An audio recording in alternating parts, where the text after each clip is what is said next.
Let him know. Listen, man, Daniel Jones is having a hell of a game today. That's 4 touchdowns. The man's 18 out of 24. Converted a 2-point conversion, ran for 10 yards, playing a hell of a game. Our head coach still sucks. Giants lead what, 27-21 right now, 5:21 third quarter. You gotta love the way Danny Dimes is playing today. He's just amazing, man. This kid's got a ton of potential. If we can get an offensive line around this kid and actually get him a real coach, he's gonna be dangerous in the NFL. You heard it first with the Baddog.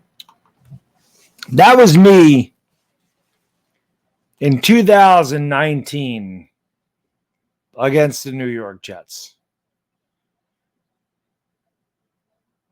Somewhere along the way, I lost my vision.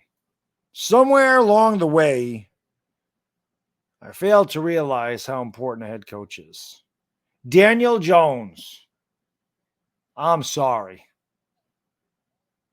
Sorry for doubting you, Mr. Jones.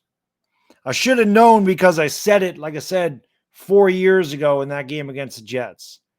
We could just get him a head coach. He'd be very dangerous in the NFL. So somewhere in my heart, I knew that was there. Somewhere along the way, my mind let me forget. I'm sorry I doubted him. Because yesterday's performance, and by the way, I'm recording this, that's why I got the same clothes on. I didn't sleep in the same clothes. Although I probably could have slept in these. Maybe I will. Maybe I will sleep in this. I don't want to take the jersey off. I'm so excited about the Giants play a victory. But Daniel Jones, I'm sorry. I'm sorry that I doubted you. I shouldn't have. Because I always knew it was there. But like I said, man, you start losing games. I'm very emotional. I get ticked off. But I lost my way. I should have always believed. I should have. And shout out to the people that did. Shout out to the people that never wavered on their belief in his ability, because I can't say the same thing. Even my draft reaction, which, you know, about 5 to 10 million people saw, and it's something I'm never going to live down. Certainly not my proudest moment on YouTube. And I always joke around and say if Daniel Jones ever wins a Super Bowl, you're going to see that draft reaction on America's Game. I'm never going to live that down. You know, I knew nothing about Daniel Jones on draft night.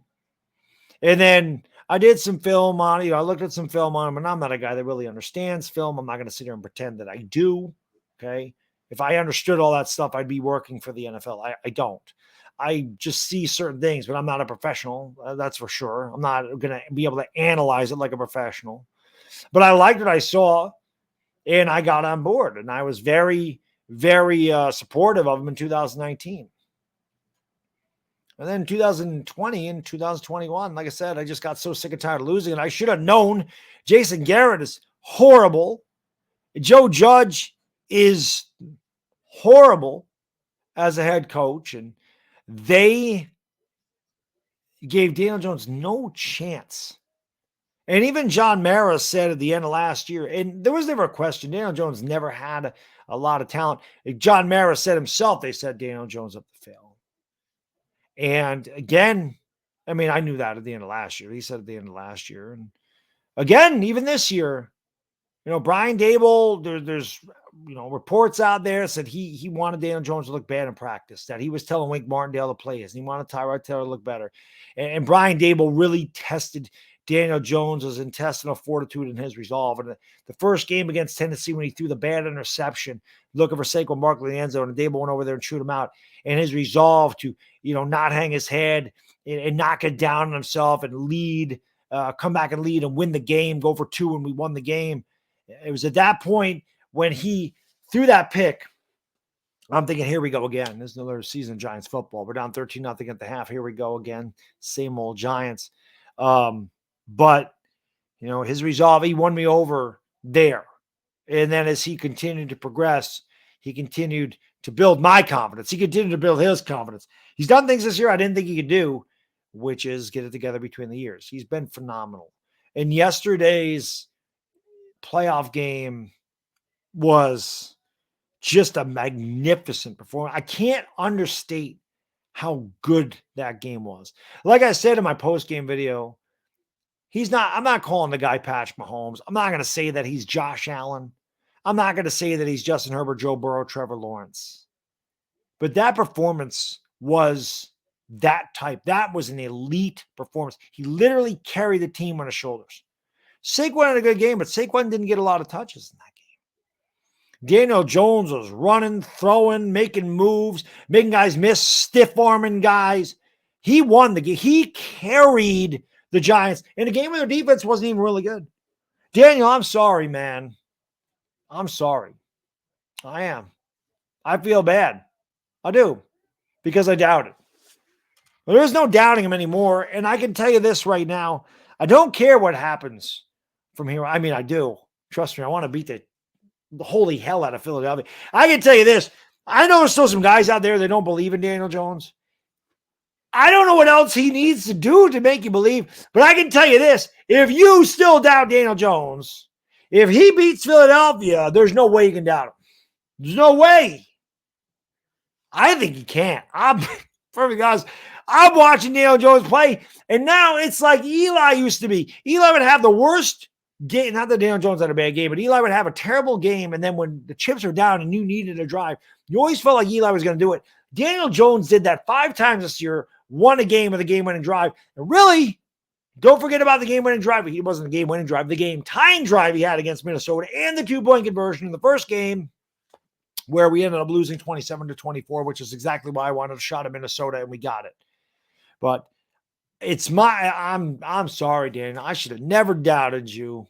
So forgive this crazy ass old Giants fan that gets a little bit too emotional, wears his heart on his sleeve a little bit too often. But I love the New York Giants. I love them. They've been a big part of my life for almost 40 years. I've just been so pissed off over the last 5 years because I want to win. I'm a competitive guy. And even if I'm not out there playing, it's my team. And I want to brag about my team. And I want my team to perform. And I want to feel good about my team. I want to feel happy about my team. I know the last 5 years I make these rants and these raves. And people love it. People want me to rant. And trust me, sometimes I need a good rant. Sometimes I like getting it off my chest and having a good rant. But this season for the Giants, these are the videos I'd much rather be making. Well, maybe not apology videos because I don't like to say that I doubted the Giants, but I did. I had a lot of questions about Daniel Jones coming into this year. Didn't think he'd be back. Now, I don't think there's any question that he has to be back. It's just unbelievable what a good coach can do. And like I said, I knew that 4 years ago. I knew that he needed a coach. He still doesn't have a great offensive line, but in 2019, we did not have Evan Neal, and I know Evan Neal kind of struggled down a stretch, but he's going to be a staple. We definitely did not have Andrew Thomas. And we still don't have a true number one wide receiver, although Isaiah Hodgins is definitely making a case for that. But Brian Daboll tested Daniel Jones mentally a lot this preseason, not picking up the 5th-year option, making it tough for him in training camp. And it's all paid off. And that's because of the toughness, the mental toughness of Daniel Jones, which is something that guys that still want to knock him and bash him about something, he doesn't have a strong arm. He doesn't do this. He's not Pat Mahomes. You can't do this. He's not this. He's not that. Well, things that show up in the box score or don't show up in the box score and don't show up in a Madden rating is a guy's intestinal fortitude and his mental toughness. If nothing else this season, Daniel Jones has taken such a step up as far as pocket awareness, mental toughness, and maturity. It took 4 years, but better late than never. And I'm happy for him. I'm happy for the people that believed in him. And more importantly, I'm happy for the New York Giants because it's tough to find a quarterback where you can say that's our franchise guy. And while I'm not going to say the Giants are going to give Daniel Jones 6 years, I think a performance like yesterday goes a long way in saying, well, we got our quarterback for the future. So we'll see what it happens.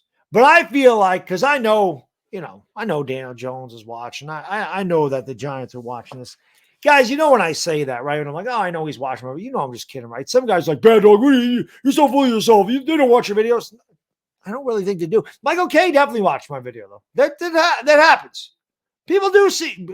Trust me when I tell you, there are certain people that you may not think watch your videos that actually watch them. I'm not saying Daniel Jones watches the video, but There are people that watch your videos that you might not think watch them. And I found that out firsthand. I know it for a fact. Trust me when I tell you. But Daniel, if by chance you are watching or anybody's watching, I am sorry, man. I'll never doubt you again. And like I said, whatever Daniel Jones does from this point forward, whether that be the rest of the playoffs, the next 3 or 4 years, the next 15 years with the Giants, there's no more vitriol or hate or anything coming my way. It won't happen. Now, if he has a bad game, and if Daniel Jones has a bad game and I say he didn't play well, let's not be like, oh, man, no, you're turning on him. No, if he doesn't have a good game and I say Daniel Jones didn't play well, it's not because I don't like him. It's because he didn't play well. But I have a feeling he's going to play really well against Philadelphia. He always plays really well against Philadelphia. I got a good feeling. Pluck Philly. Daniel, pluck Philly. Daniel, I'm sorry. What can I say? It's all I can do. It's all I can do. Forgive me. Forgive me. Do me a favor. Forgive me. Anyway, that's all I got in this video. Thank you for watching. Hit the like, hit the subscribe, share it out with a Giants friend. And we will see you next time. I should be live sometime this afternoon, by the way. Laker game later tonight, so I'll be live maybe 2 o'clock, somewhere in there. I'm going to try to be live at around 2 for maybe like an hour and a half, talk about the Giants. So freaking happy. And I should have had my amaretto, but I didn't. Anyway, that's all I got in this video. Thank you for watching. It is the Bad Dig Dizzle, and I'm out. Peace.